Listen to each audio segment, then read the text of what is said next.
Beyond the Bony Labyrinths. Podcast on music and philosophy by Lodewijk Muns. Episode 7. Musical quotation marks 1. I'll hum it for you.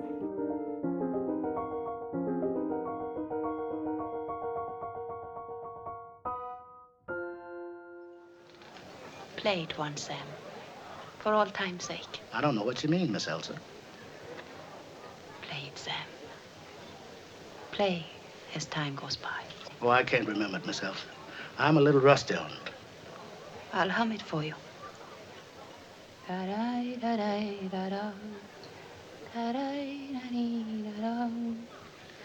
That famous scene from the film Casablanca, I've used it before. It may again be a good starting point for the theme of this episode. Ilsa, Ingrid Bergman, persuades Sam, Dooley Wilson, to play her favorite song, As Time Goes By. Sam pretends to have forgotten it. To show how it goes, Ilsa hums it.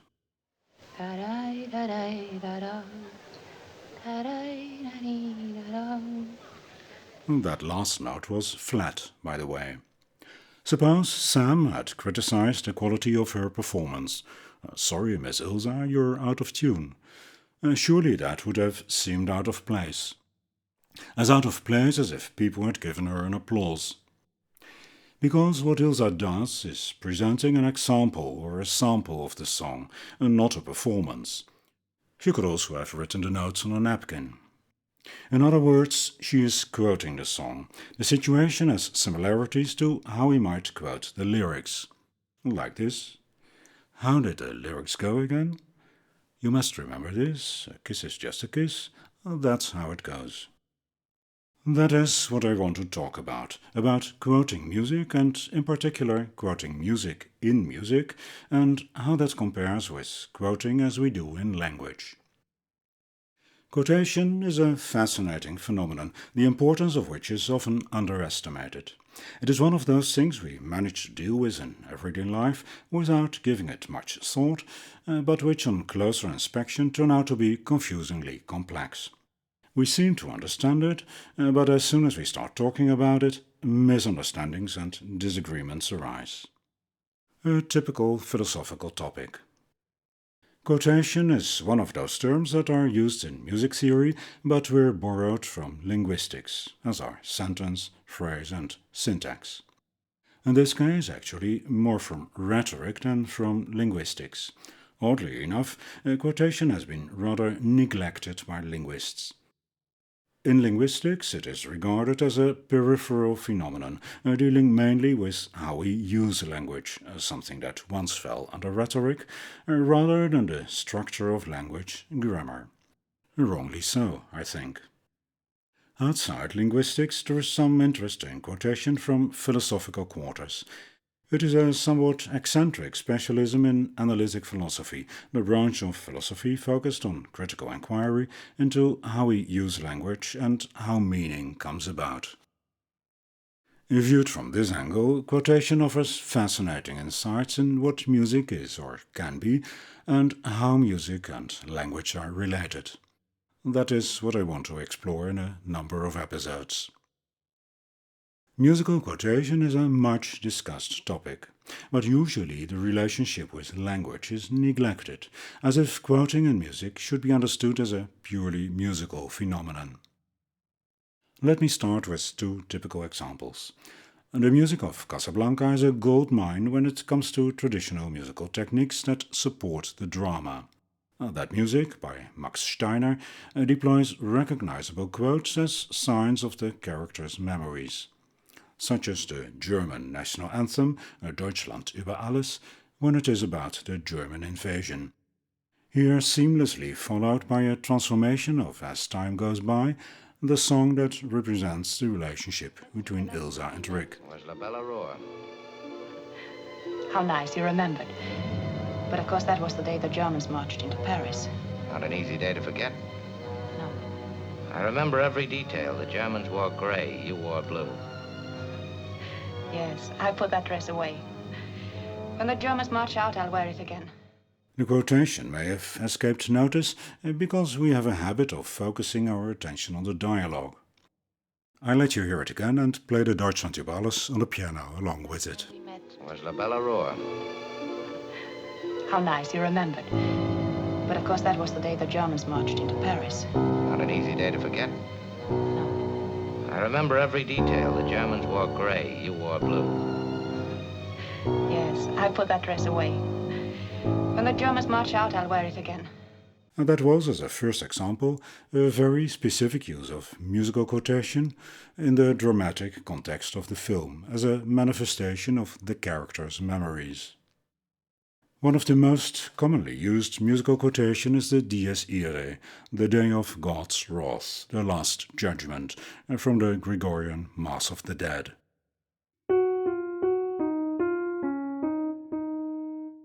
That motif is so well known that those few notes can be used as a simple sign for death. In the second of his 1928 Impressioni brasiliane, Impressions of Brazil, Respighi gives an evocation of his visit to the Instituto Butantan in São Paulo, a scientific institute where snakes are kept for the purpose of making antidotes. Respighi depicts the snakes with menacing, sinuous melodic lines, and at the end he quotes, clearly in the foreground, the Dies Irae.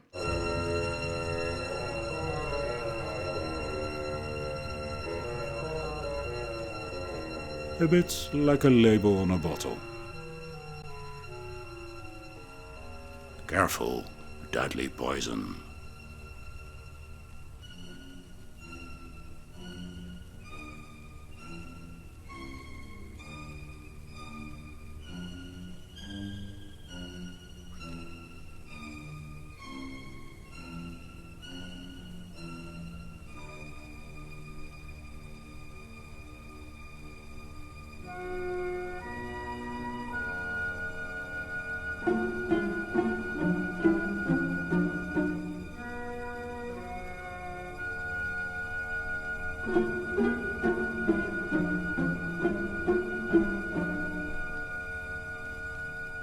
The effect of such a quotation depends on recognizability.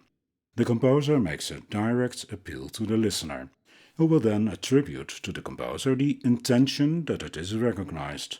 Quotation is something an author does consciously, and the listener thinks, aha, he is quoting the Dies Irae. In this there is an important difference with Casablanca. Max Steiner counts on us recognizing Deutschland über alles as an emblem of the enemy. But it is not his story, his experience, it is not an association in the composer's mind, it is the memory of Rick and Ilsa. With the Dies Irae quote by Respighi, we can hardly avoid thinking of the creator of the piece, because the intention is almost forced upon us. The Respighi example is typical of what passes for musical quotation. A musical fragment is recognizably presented in another piece, and then usually by another composer. However, I want to look at the phenomenon more broadly, and will look for connections with quoting as we do in language. In both music and language, quoting involves a sentence or phrase taken recognizably and intact from another source. Recognizability is crucial. The quotation is effective only when the listener recognizes it as such, as a quotation, and knows or can guess its source. At the same time, there is an intention on the author's part that the reference be recognized. You cannot quote involuntarily or accidentally. A composer might have a good idea that turns out to be a memory of something that was already there, and in that case it might be unintentional plagiarism, but not a quotation. If you look for a model of what is unambiguously a quotation, you get something like X said, quote, blah blah blah, unquote. For example, Piotr said, Putin is a crook. Here the sentence, Putin is a crook, is reproduced verbatim, we may assume, and the source is mentioned with it, someone called Piotr. That sentence, Putin is a crook, is embedded in a longer sentence. The sentence, Piotr said, Putin is a crook. In doing so, I'm not simply repeating what Piotr said, but I'm indicating what he said by reproducing his words. The 4 words, Putin is a crook, are the same as Piotr said them and as I render them. I say what he said, but I don't say it. And in that apparent contradiction lies the problem with quotation. I have not claimed that Putin is a villain, whatever I may think of it. I articulate those same words, but do not make their expressed content my own. This distinction is traditionally referred to in philosophy of language as that between the use of words to say something and mention in quotation. When we quote a word or phrase, we refer to those words, we mention them. The meaning of those words is neutralized, as it were, by me presenting them as a sample of that utterance. Now, one of the nice peculiarities of quoting is that you can quote anything, not just sentences. Also, for instance, single words, like the word word. In written text, you would put it in inverted commas. But you can also quote incomprehensible sounds. I could have quoted Piotr's Russian without knowing Russian myself, by just imitating the sound. Piotr said, Putin žulik, or something like that. I could have reproduced what Piotr said without understanding. But Ilza's humming too is quotation, an extra language quotation that is nevertheless embedded in verbal communication. It is a sample of the tune as time goes by.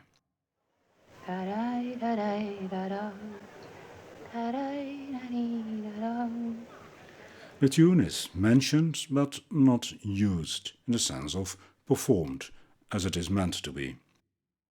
That distinction between use and mention is elementary, yet a notorious source of misunderstandings and misconceptions. Because even though it is elementary, it does not preclude their simultaneous occurrence. In a sense, you use words just by quoting them. First of all, you choose to quote them. I could have fabricated an example other than that of one Piotr. I may quote Piotr because his words express precisely what I think. When you quote, you bear responsibility for the fact that you quote what you quote.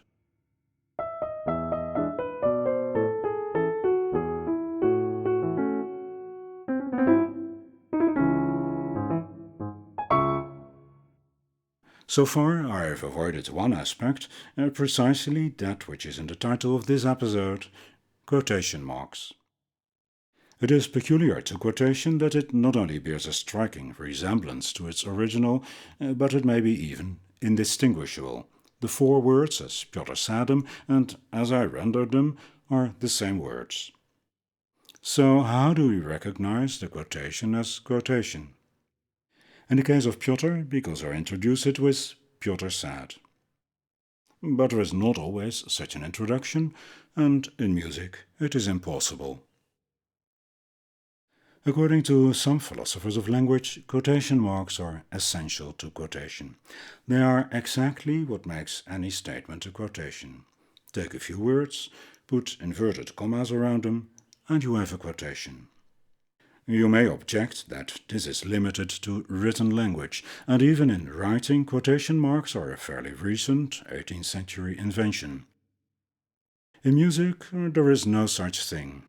If there were, as smooth graphic marks in the score, they would have no meaning for the listener. But language is first and foremost spoken language, and when we speak too, we can quote. In this podcast, I cannot use written quotation marks, but I do present quotations. I can mark these in different ways. For example, by explicitly announcing them, I quote, and ending with, thus said. Or I can use a different tone or voice register, and a small pause. When I say the word, I mark that word by a small pause and slight emphasis, and thereby indicate that I am presenting an example of that word, a sample. In this podcast, I also add a bit more reverb to the longer quotes to make them sound a bit more remote. In these ways, quotations are highlighted, and in this sense, these devices are also quotation marks. As sound phenomena, they can be used in music. Musical quotation marks can be any means that marks a passage as somehow distinct from the argument, the main flow of musical discourse, a contrast, discontinuity, and such as a different time signature and rhythm, a different texture, dynamics, an abrupt contrast in harmony, or just harmonic stasis. The latter is what we hear as Respighi. The bass tone remains under the dies irae.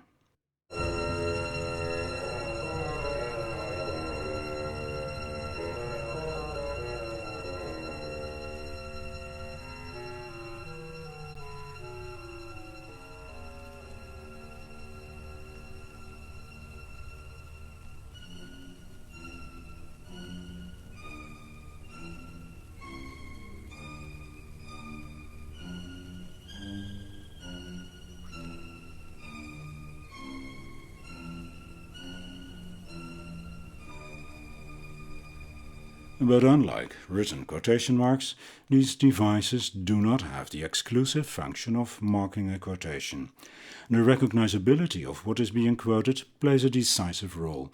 4 notes of Dies Irae, a few notes of Für Elise or of the Habanera from Carmen are often enough for classical audiences to recognize a quotation in almost any context, even without being marked.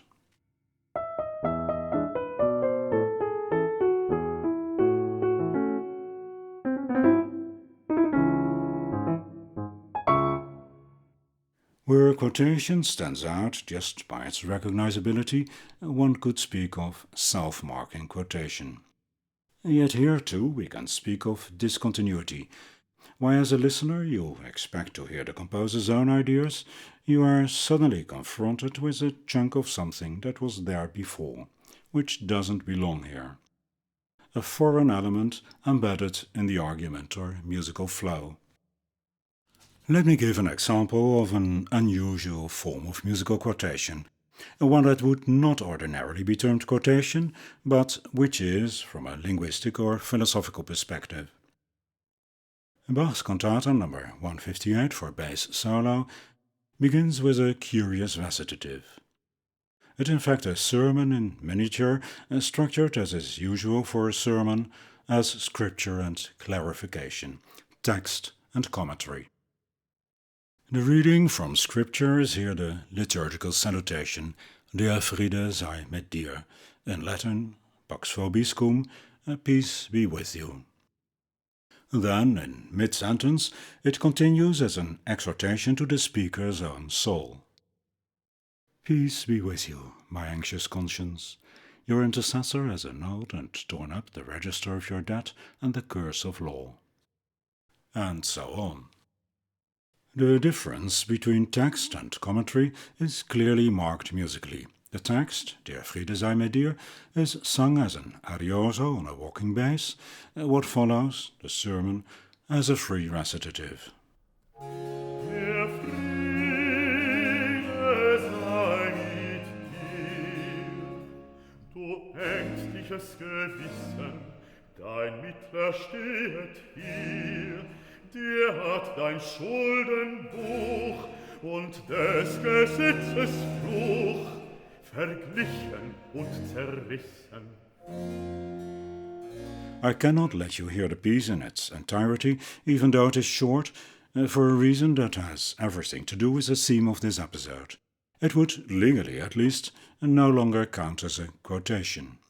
Philosophically speaking, that makes no sense. You can also quote a complete story. In the case of Casablanca, I hum it for you, we were dealing with music that was quoted in spoken text. Here we have a text quoted in song. That the opening words are quoted, the Christian listener will know by recognition. But quotation is also marked musically by the dramatic contrast between the arioso rendition of the text and the free recitative of the explanation. For this arioso, Bach uses a cadenza, a harmonic closing formula, which thus, at the head of the recitative, emphatically highlights its formulaic nature.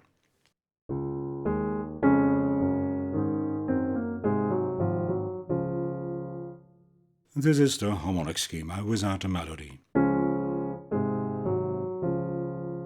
Barely begun, the music already comes to a close, though not a complete conclusion. In the melody, the third lies at the top of the final chord, serving as a springboard for the continuation of the sentence, mein ängstliches Gewissen.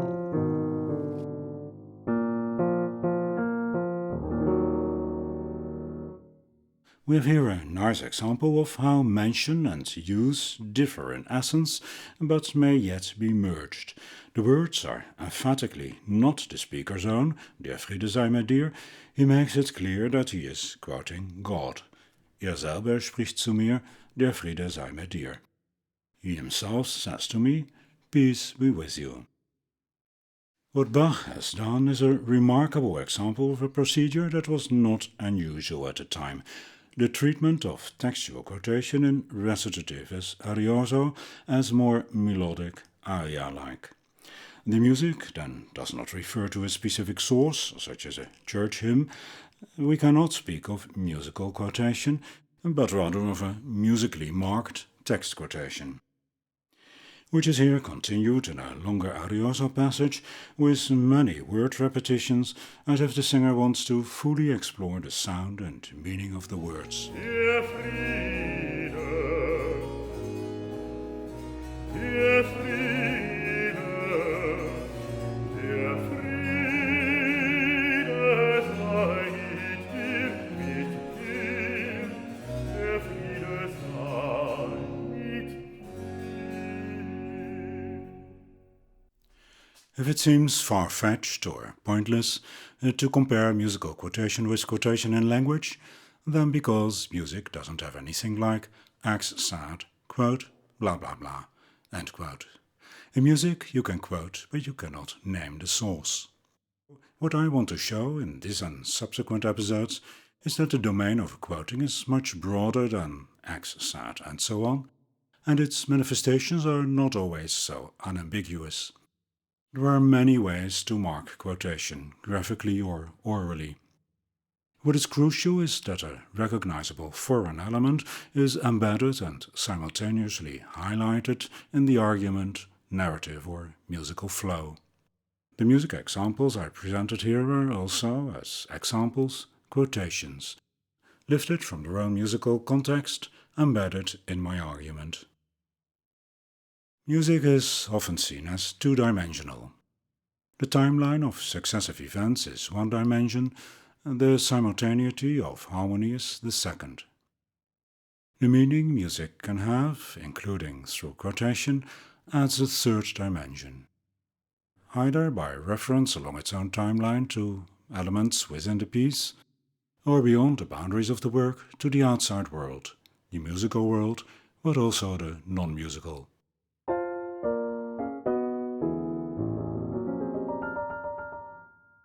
This was episode 7 of Beyond the Bony Labyrinths.